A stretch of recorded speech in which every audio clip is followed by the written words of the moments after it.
Saya tidak mau sebut nama, intinya saya tegaskan bahwa yang menyebutkan bahasa pelecehan seksual, kelainan seksual bukan dari klien kami Iklim Hakim.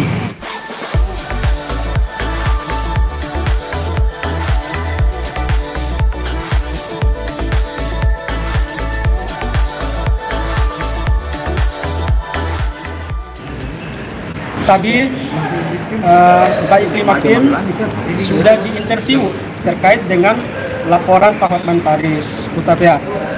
Ada banyak pertanyaan, kalau tidak salah tadi ada 37 halaman yang udah disampaikan, dan semua cerita, semua fakta sudah dituangkan secara benar, secara baik, tanpa ada rekayasa dan sesuai fakta yang ada.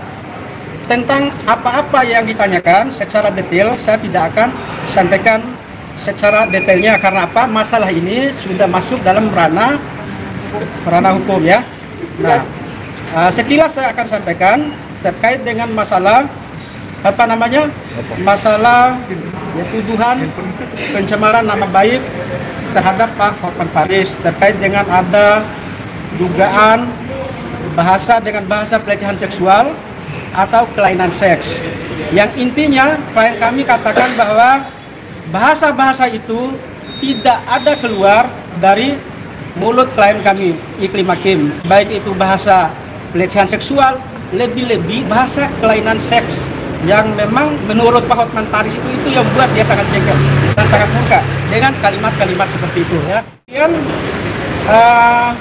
dari cerita-cerita tadi yang dirangkum dalam 37 halaman itu, setelah kami tim kuasa hukum membaca, mencermati dan menganalisa, maka ada dua kesimpulan besar yang dapat kami ambil dari masalah Iklim Hakim ini. Yang pertama adalah bahwa klien kami adalah korban dari malpraktek profesi advokat.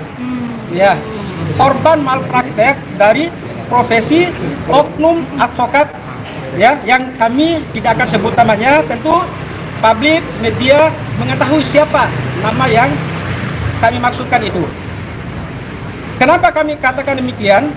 Baik dari bagaimana Iklim Hakim ini menjadi kliennya dari awal itu ada cerita-cerita yang agak lucu gitu kan, yang seharusnya tidak patut, tidak elok, tidak etis seorang advokat melakukan itu. Kemudian kedua, dari sisi advice hukum yang diberikan, lebih banyak mengarah ke hal-hal yang pribadi, bukan pada poin-poin kasus yang dihadapi. Ya. Kemudian ketiga, tindakan hukum yang katanya mau diambil, yang kami lihat itu bukan tindakan hukum, bukan legal action, tapi legal politik itu yang dilakukan. Motivasinya mungkin ada dua. Satu, ingin menyerang seterunya yaitu Pak Hotman Paris, atau kemudian masalah ini dia ingin jadikan sebagai media untuk mendekati klien kami secara pribadi. Kronologisnya sudah saya sampaikan semua di dalam, jadi ini kan sudah ke ranah hukum. Jadi saya tidak bisa memberikan komentar yang lebih gitu.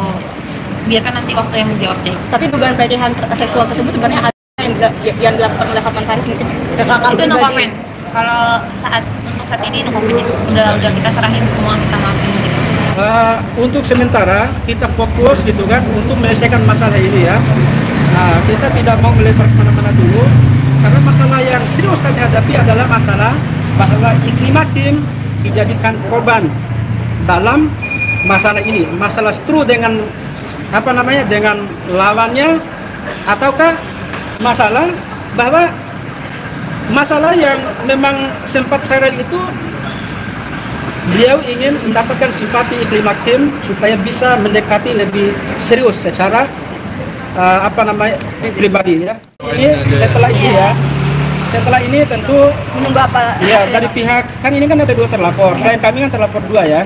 Nah, dipanggil untuk intervensi, tentu kedepannya ya terlapor satu ya mungkin dipanggil oleh pihak penyidik ya untuk interview juga gitu kan. Nah, harapan kami ini sebagai kuasa hukum ya, kepada siapapun gitu kan yang terlibat langsung, yang mendalangi, yang menjadikan klien kami ini sebagai korban, malpraktek dalam menjalankan profesinya, maka monggo pertanggungjawabkanlah secara hukum gitu kan. Ya, jadi jangan melempar bola kemana-mana gitu loh, seolah-olah ini bukan saya kan. Intinya gini ya, saya sebagai seorang awam yang datang ke ahli lalu diarahkan gitu. Kalaupun di sini ahli tidak mengarahkan, ya tidak akan ada gitu aja. Udah ya, bukan apa-apa. Jangan lupa subscribe dan nyalakan lonceng.